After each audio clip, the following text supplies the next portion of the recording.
¿Yo qué le he hecho a la vida, abuela? Me dice. A mi mamá la matan, dice. Mi papá viene por salvar mi vida, dice, y me apartan de él, dice.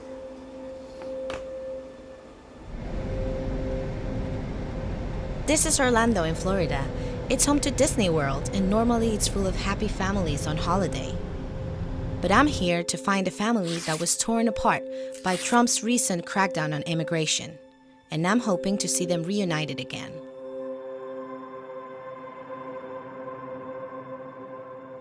Siempre que hablo con él, dice, ¿qué está haciendo mi hermano chiquito? Rosa is trying to find me her favorite picture of Brayan, her 11-year-old grandson. Este es Brayan. Sí.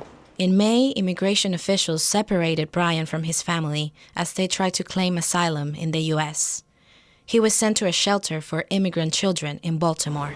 So Rosa just showed me this picture of little Brayan, telling me that every time that she calls him on the phone throughout these 3 months, she tells him that she remembers him smiling like this.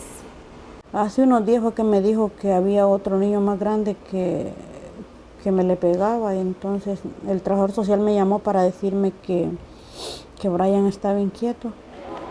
I first met Brayan, his dad, Jose, and his little brother, Jair, back in April. They were halfway through a dangerous 50-day journey on foot from Honduras when they joined a caravan of hundreds of migrants.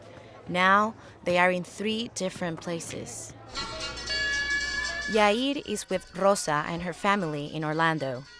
Jose was deported back to Honduras, and Brayan has been struggling in detention. Tiene miedo a estar solo y a la oscuridad. Él no duerme, él está sentado en la cama. Brayan's safety was the main reason the family embarked on their journey to the U.S. Honduras in Central America has one of the world's highest murder rates. His mother was killed 2 years ago. Local news reports of her homicide say members of the notorious MS-13 gang were involved. No platica de ella. Cuando el trabajador social le preguntó, ¿y tu mamá? Entre risas y lágrimas dije que le dijo, está muerta.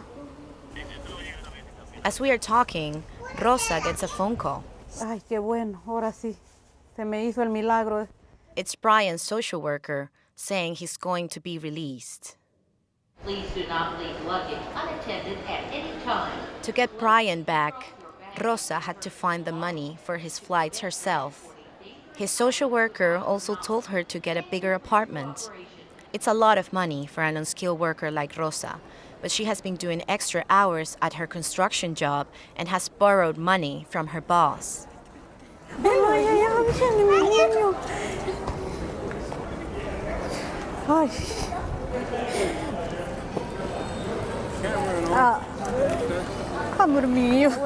They've spoken many times on the phone, but this is the first time Brayan and Rosa have met face to face.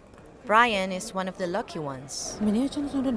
According to volunteer organizations, it doesn't look like all of the 2,500 children will be reunited with their parents.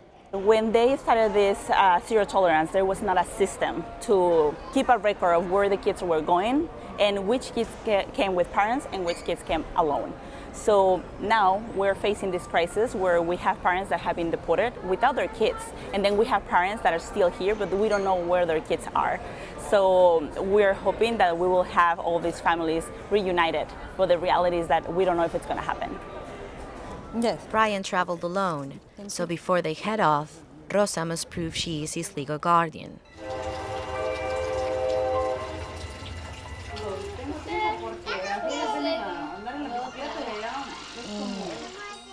Back at home, Brayan is smiling a lot, but saying very little.